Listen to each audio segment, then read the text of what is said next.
AP పారిశ్రామిక ప్రగతి సోపానంగా MSME పార్కులు నిలవనున్నాయి. ఈ నెల 25వ తేదీన విజయవాడలో ఎంఎస్ఎంఈ గ్రోత్ సమ్మిట్ 2026 ప్రారంభం కానుంది. 38 ఎంఎస్ఎంఈ పార్కులకు ముఖ్యమంత్రి చంద్రబాబు వర్చువల్గా శంకుస్థాపన చేయనున్నారు. ఈ సందర్భంగా మెటా, అమెజాన్ లాంటి సంస్థలతో ఒప్పందాలు చేసుకోనుంది.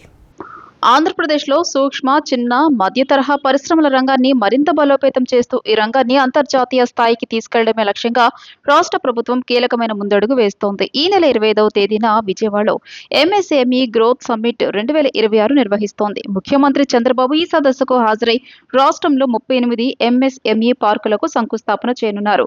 డిప్యూటీ సీఎం పవన్ కళ్యాణ్, ఎంఎస్ఎంఈల శాఖ మంత్రి కొండపల్లి శ్రీనివాస్, పరిశ్రమల శాఖ మంత్రి టీసీ భరత్ సహా పలువురు మంత్రులు, పారిశ్రామికవేత్తలు సదస్సులో పాల్గొనున్నారు. రాష్ట్ర వ్యాప్తంగా 1500 మందికి పైగా ఎంఎస్ఎంఈ రంగానికి చెందిన పారిశ్రామికవేత్తలు, పీఎం విశ్వకర్మ లబ్ధిదారులు, విధానకర్తలు, ఆర్థిక సంస్థలు, సాంకేతిక నిపుణులు హాజరు కానున్నారు. రాష్ట్రంలో ప్లగ్ అండ్ ప్లే పారిశ్రామిక మౌలిక వసతులను కల్పించే లక్ష్యంతో ఈ సదస్సు వేదికగా ముఖ్యమంత్రి పలు కీలక ప్రాజెక్టులకు శ్రీకారం చుట్టనున్నారు. రాష్ట్ర వ్యాప్తంగా ప్రతి నియోజకవర్గంలో 175 ఎంఎస్ఎంఈ పార్కులను ఏర్పాటు చేసే లక్ష్యంలో భాగంగా 3వ విడతలో ఈ 38 ఎంఎస్ఎంఈ పార్కులకు వర్చువల్ గా సీఎం శంకుస్థాపన చేయనున్నారు. ఇప్పటికే మొదటి 2 దశల్లో 100 పారిశ్రామిక పార్కులకు శంకుస్థాపనతో పాటు కొన్ని ప్రారంభమయ్యాయి. వీటిలో 761 యూనిట్లకు కేటాయింపులు జరిగాయి. ఈ పారిశ్రామిక యూనిట్ల ద్వారా 1,479 కోట్ల రూపాయల మేర పెట్టుబడులు వచ్చాయి. దాదాపు 24,000 మందికి ఉద్యోగ ఉపాధి అవకాశాలు లభించాయి. రతన్ టాటా ఇన్నోవేషన్ హబ్ ఆధ్వర్యంలో కుప్పం, మంగళగిరి, పిఠాపురంలో గ్రామీణ పారిశ్రామికవేత్తలను ప్రోత్సహించేలా route tag smart village centre extension కేంద్రాలను సీఎం ప్రారంభించనున్నారు. 200 కోట్ల రూపాయల వ్యయంతో రాష్ట్రంలోని 45 పారిశ్రామిక క్లస్టర్లలో ఉమ్మడి సౌకర్యాల కేంద్రాల ఏర్పాటుకు నిధులను కూడా ముఖ్యమంత్రి విడుదల చేయనున్నారు. ఈ సమ్మిట్లో యువతకు, మహిళలకు అవగాహన కల్పించే అంశాలపై ప్రభుత్వం దృష్టి సారించనుంది. మొత్తంగా ఆంధ్రప్రదేశ్ పారిశ్రామిక ముఖ చిత్రాన్ని మార్చేలా, అందరికీ సమాన అవకాశాలు కల్పించేలా ప్రణాళిక చేసిన ఎంఎస్ఎంఈ గ్రోత్ సమ్మిట్ 2026 రాష్ట్ర ఆర్థిక ప్రగతిలో ఒక మైలురాయిగా నిలిచే అవకాశం ఉంది.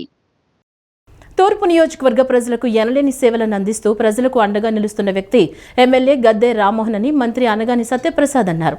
రాష్ట్రంలో తమలాంటి రాజకీయ నాయకులకు ఎంతో మందికి మార్గదర్శకంగా ఉన్న గొప్ప వ్యక్తి గద్దె రామ్మోహన్ అని, ఆయన నియోజకవర్గం ఎమ్మెల్యేగా ఉండటం ఈ ప్రాంత ప్రజల అదృష్టమని పేర్కొన్నారు. ప్రతిపక్షంలో ఉండి పోరాటం చేస్తున్నప్పుడు కూడా మా అందరికీ అండగా ఉంటూ ఒక దిక్సూచిగా నిలిచి కూటమి ప్రభుత్వం రావడంలో కీలక పాత్ర పోషించారన్నారు. విజయవాడ తూర్పు నియోజకవర్గం 8వ డివిజన్ ఫిట్టింగేల్పేటలో మోడల్ డైరీ వద్ద ఎమ్మెల్యే గద్దె రామ్మోహన్ ఆధ్వర్యంలో ముఖ్యమంత్రి సహాయ నిధి చెక్కుల పంపిణీ కార్యక్రమం జరిగింది. ఈ కార్యక్రమానికి మంత్రి అనగాని సత్యప్రసాద్ ముఖ్య అతిథిగా విచ్చేశారు.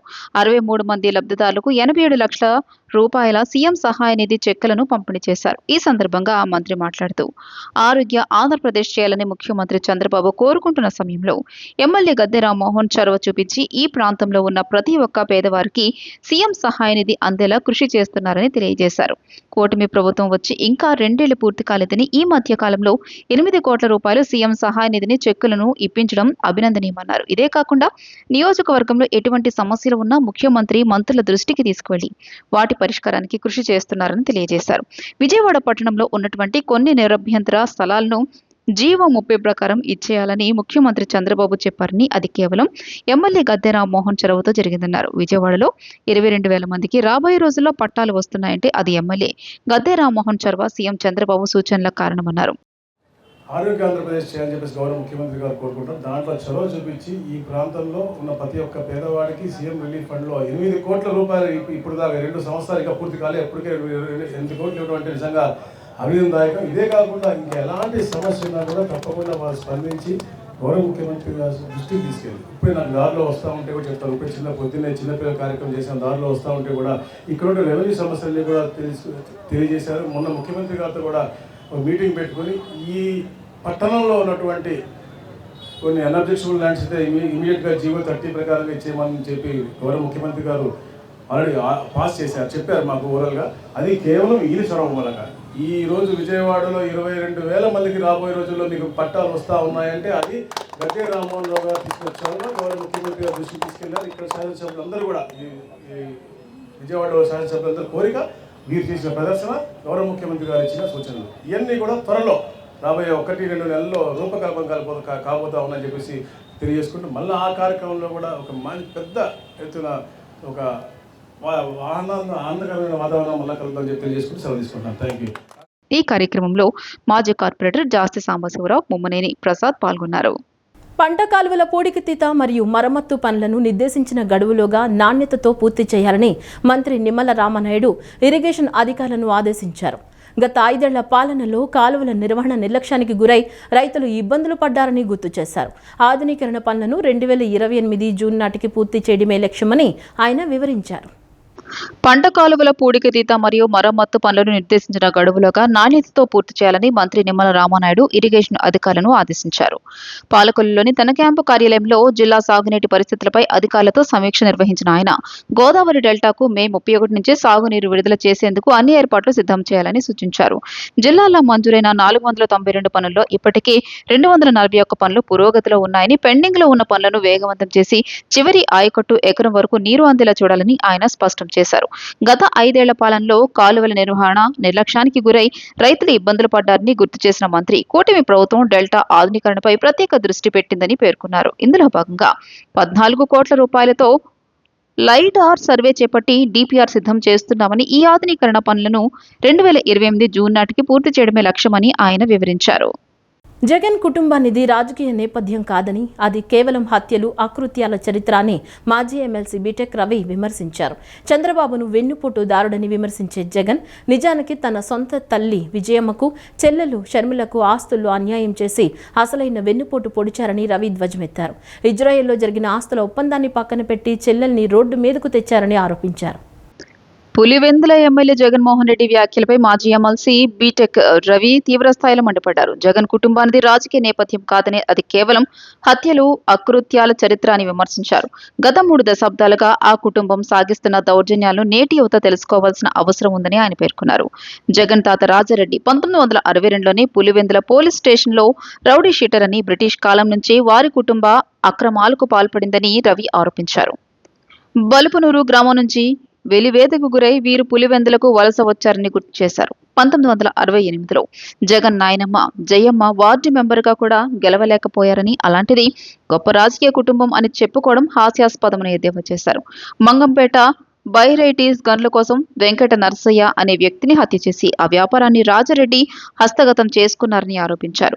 రాజశేఖర్ రెడ్డి రాజకీయ ఎదుగుదల కోసం ప్రత్యర్థులను అడ్డు తొలగించుకున్నారని బీటెక్ రవి విమర్శించారు. లింగాల మండలంలో కృష్ణారెడ్డి, రఘురామరెడ్డి వంటి నేతల హత్యల వెనుక కుట్రలు ఉన్నాయని, శివారెడ్డి హత్యకు కూడా పులివెందుల నుంచే ప్రణాళికలు జరిగాయని పేర్కొన్నారు. పరిటాల రవి దాంట్లో జగన్మోహన్ రెడ్డి లేకుంటే పరిటాల రవి హత్య జరిగే సమస్య లేదు. అంతగా నువ్వు సపోర్ట్ చేసి ఆ రకంగా చేసినావు.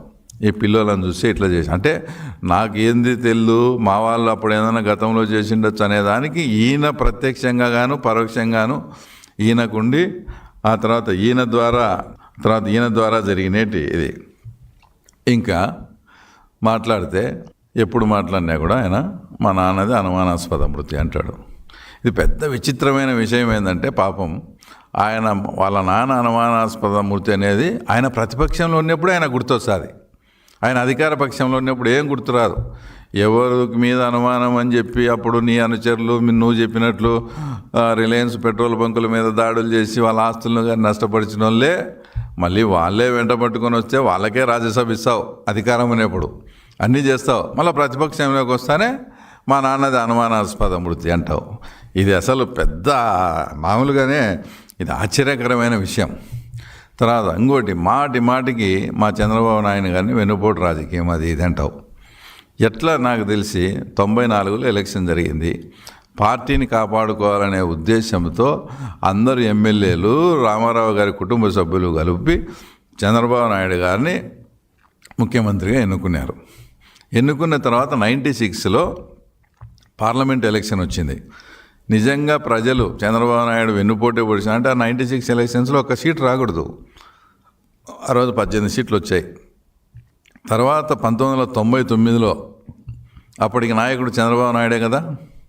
ఇప్పుడు వెన్నుపోటు పొడిచింటే ప్రజలు ఆయన తిరస్కరించాలి కదా. ఎవరిని, అవినాష్ రెడ్డిని కానీ, భాస్కర్ రెడ్డిని కానీ, దేవిరెడ్డి శంకరెడ్డి కానీ. అక్కడ మర్డర్ జరిగింది. మర్డర్ జరిగిన తర్వాత మీరు మా మామ అంటే భారతి వాళ్ళ నాన్న హాస్పిటల్ నుంచి కాంపౌండర్ని పిలిపించి ఎందుకు కుట్లేపించినారు, తర్వాత ఎందుకు అక్కడ ఉండే సాక్ష్యాలను తారుమారు చేయాలని చూసినారు. అసలు మీకేం పని ఏంది, మీకేం సంబంధం? మర్డర్ జరిగింది, మర్డర్ అని చెప్పాలి కదా. మీకు ఏని చేయమని ఎవరు చెప్పినారు అని నువ్వు ఏనాడన్నా కూర్చోబెట్టి అడిగింటే నీకు నిజంగా సంబంధం లేకుంటే నువ్వు అడిగేవానివి, లేదా నువ్వేనా చెప్పిండాలా వాళ్ళకు ఈ రకంగా చేయండి అని. ఏ బుద్ధన్నా అడిగినావా? ఒకవేళ నీకు నిజంగా సంబంధం లేదంటే లేదు సరే అనుకో. వీళ్ళని ఏ రోజన్నా అడిగినావా? వాళ్ళతో ఆ సమాధానం అడుగు, అప్పుడు నీకు అర్థమవుతుంది. లేదు ఇంకా నువ్వే చెప్పింటే మీ ఇద్దరు తోడదొంగలుగా. మాజీ ముఖ్యమంత్రి జగన్మోహన్ రెడ్డిపై మంత్రి సవిత తీవ్రస్థాయిలో విమర్శలు గుప్పించారు. రాయలసీమలో మీ తాత రాజారెడ్డి కాలం నుంచి మీ వరకు రక్తపు ఏరులు పారించిన చరిత్ర మీది కాదా అని ఆమె నిలదీశారు.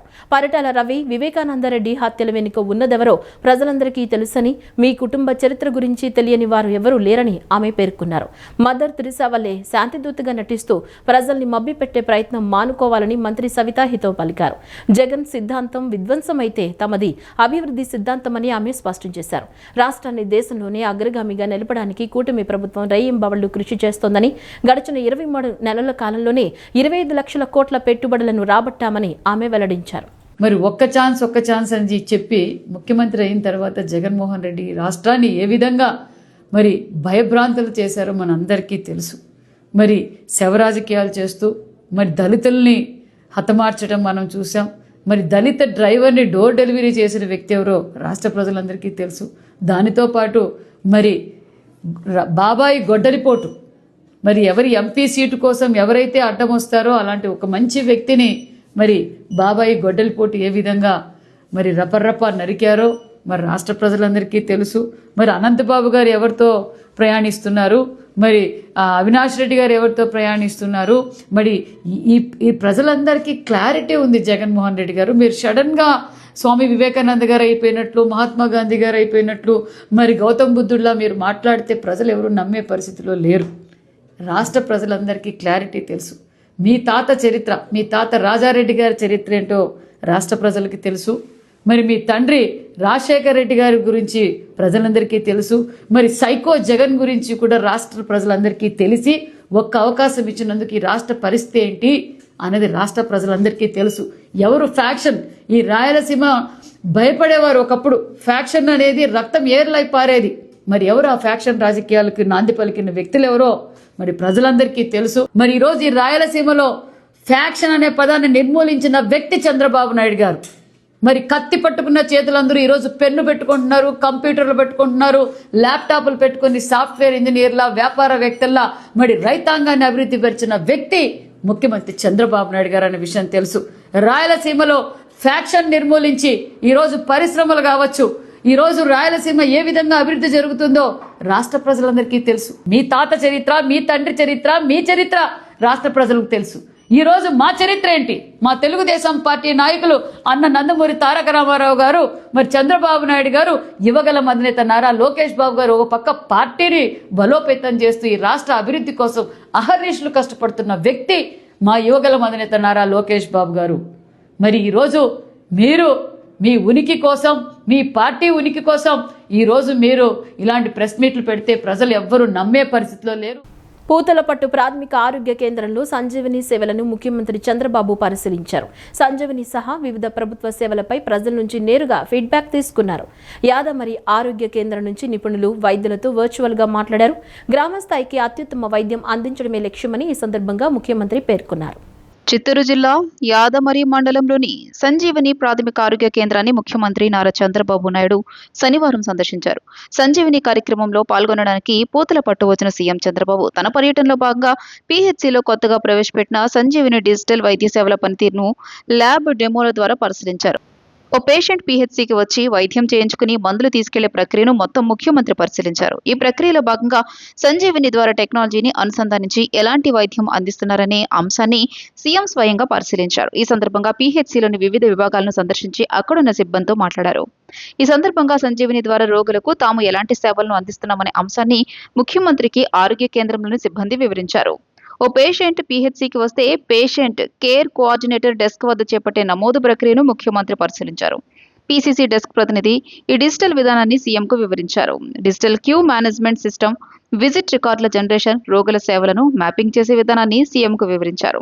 పీహెచ్సీ డాష్బోర్డులో ఉన్న మొత్తం రిజిస్ట్రేషన్లు, రోజువారీ కన్సల్టేషన్లు, గర్భిణీలు, దీర్ఘకాలిక వ్యాధిగ్రస్తుల ట్రాకింగ్ వంటి వాటిని సీఎం పరిశీలించి వాటి పర్యవేక్షణ తీరుపై అధికారులతో చర్చించారు. ఆ తర్వాత స్టాఫ్ నర్స్ స్టేషన్ను సీఎం సందర్శించారు.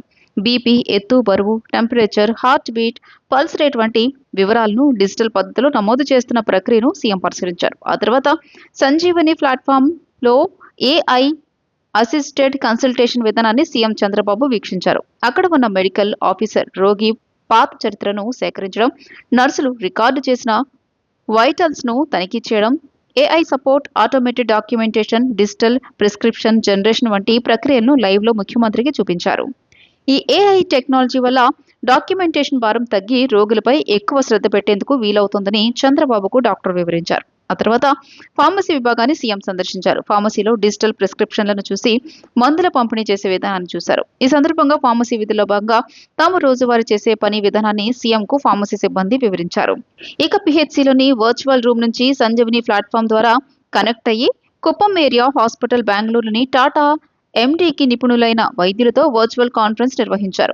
గ్రామీణ ప్రాంత రోగులకు సుదూర ప్రయాణాల భారం తప్పిస్తూ డిజిటల్ ప్లాట్ఫామ్స్ ద్వారా అత్యాధునిక వైద్య నిపుణుల సేవలను నేరుగా స్థానిక పీహెచ్సీలకే చేరవేస్తున్న విధానాన్ని ముఖ్యమంత్రికి వివరించారు.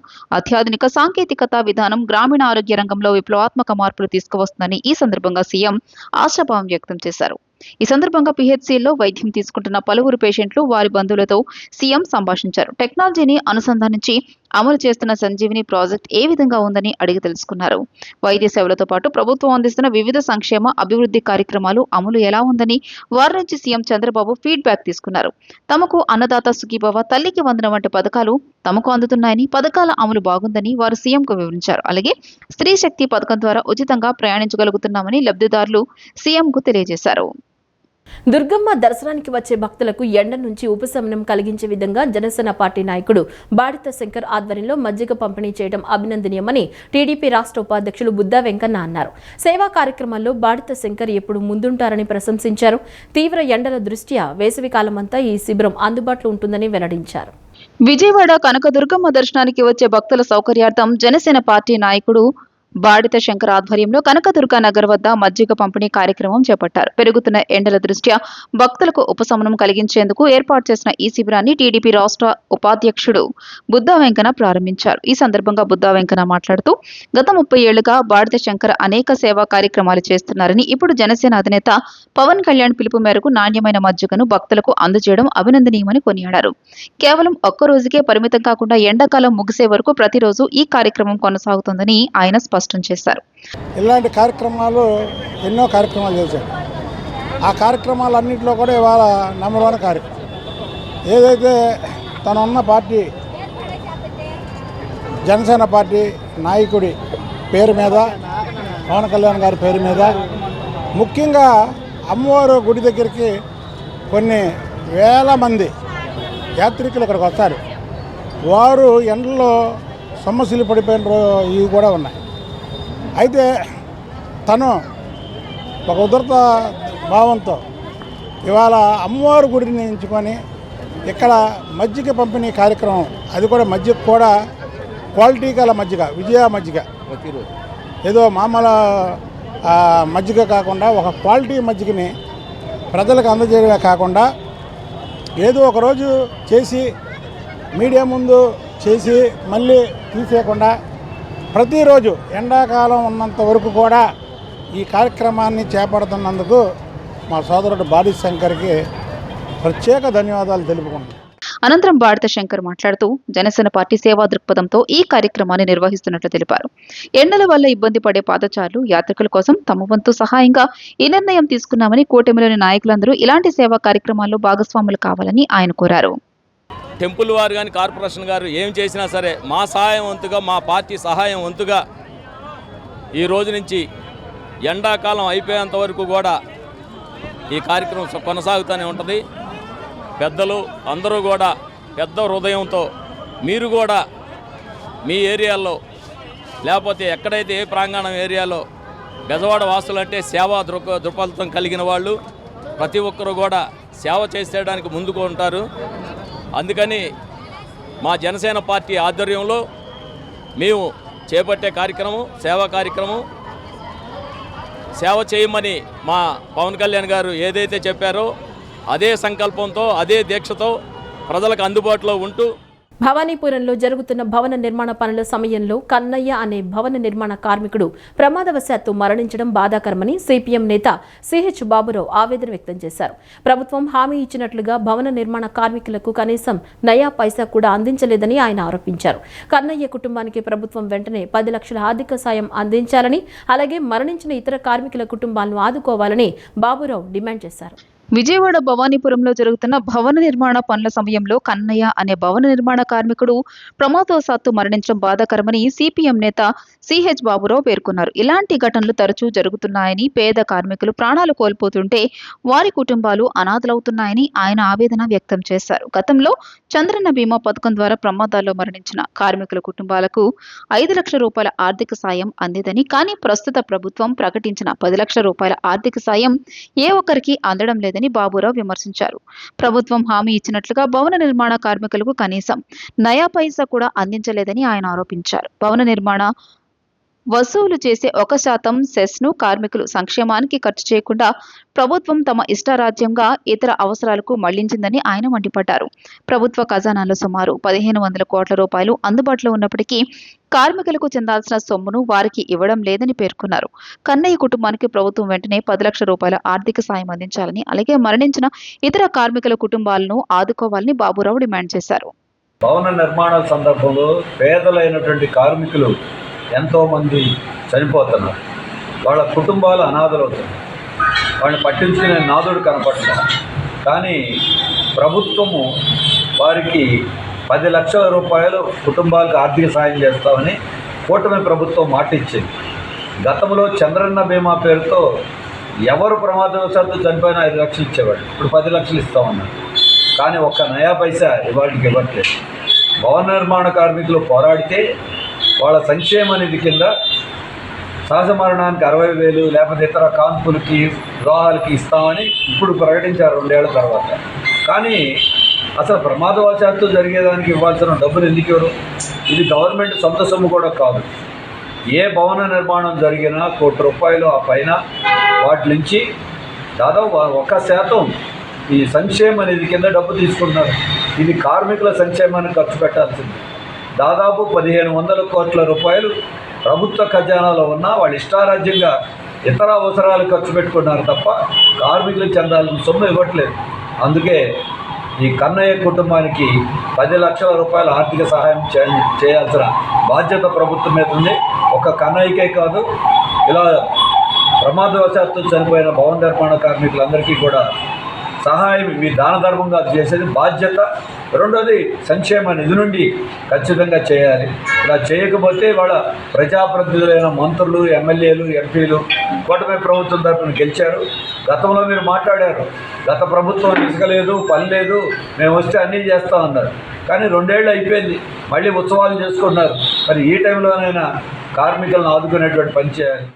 కృష్ణా జిల్లాలో గంజాయి తరలిస్తున్న 2 యువకులను పోలీసులు పట్టుకున్నారు. మచిలీపట్నం విజయవాడ రహదారిపై గూడూరు వద్ద వాహన తనిఖీలు చేస్తుండగా ఆపకుండా వేగంగా వెళుతున్న బైక్ను గమనించిన పోలీసులు వెంబడించారు. చల్లపల్లి మండలం ఫెర్రీ కల్లేపల్లి జంక్షన్ వద్ద పోలీసుల బారికేడ్లను సదరు యువకులు ఢీకొట్టడంతో బైక్ అదుపు తప్పి కింద పడ్డారు. ఈ ప్రమాదంలో ఒకరికి గాయాలయ్యాయి. వారి వద్ద ఉన్న సంచిని తనిఖీ చేయగా 12 కేజీల గంజాయి బయటపడింది. నిందితులను హైదరాబాద్కు చెందిన శ్రీనివాసరావు మరియు గూడూరుకు చెందిన నాగరాజుగా పోలీసులు గుర్తించారు. గాయపడిన యువకుడిని చికిత్స నిమిత్తం ఆసుపత్రికి తరలించి చల్లపల్లి పోలీసులు కేసు నమోదు చేసి దర్యాప్తు చేస్తున్నారు. విద్యతో పాటు సాంకేతిక కమ్యూనికేషన్ ఉద్యోగ సంబంధిత నైపుణ్యాలు పెంపొందించుకున్నప్పుడే విద్యార్థులకు మెరుగైన ఉపాధి అవకాశాలు లభిస్తాయని కృష్ణా విశ్వవిద్యాలయం ఉపకులపతి ఆచార్య రాంజీ కూనా అన్నారు. సాంకేతిక పరిజ్ఞానం అత్యంత వేగంగా అభివృద్ధి చెందుతున్న నేపథ్యంలో విద్యార్థులు నైపుణ్యాలను మెరుగుపరుచుకోవాలని సూచించారు.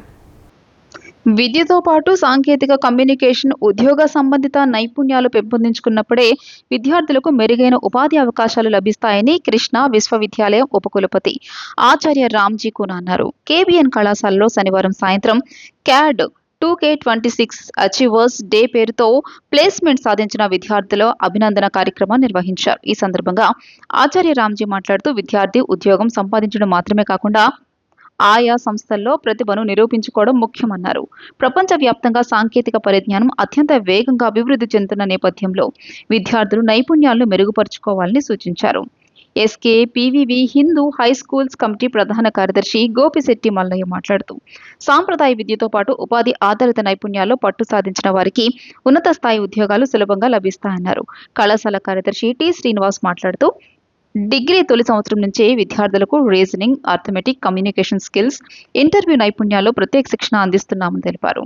కమిటీ పరిపాలనాధికారి డాక్టర్ వి నారాయణరావు మాట్లాడుతూ ఆర్టిఫిషియల్ ఇంటెలిజెన్స్ ఆధారిత మాక్ ఇంటర్వ్యూలు, ఆన్లైన్ పరీక్షలు నిర్వహించడం ద్వారా విద్యార్థుల పోటీ పరీక్షలు, కార్పొరేట్ రంగానికి అవసరమైన నైపుణ్యాలను పెంపొందిస్తున్నామని వివరించారు. At the end of the day, end of the week, end of the month, what is your outcome, what is your output? కాబట్టి అలర్ట్గా ఉండాలి. ఇంతవరకు చదివావు, ఎంజాయ్ చేసావు, ఇంకా అదర్ స్కిల్ సంపాదించుకున్నావు, బట్ టుమారో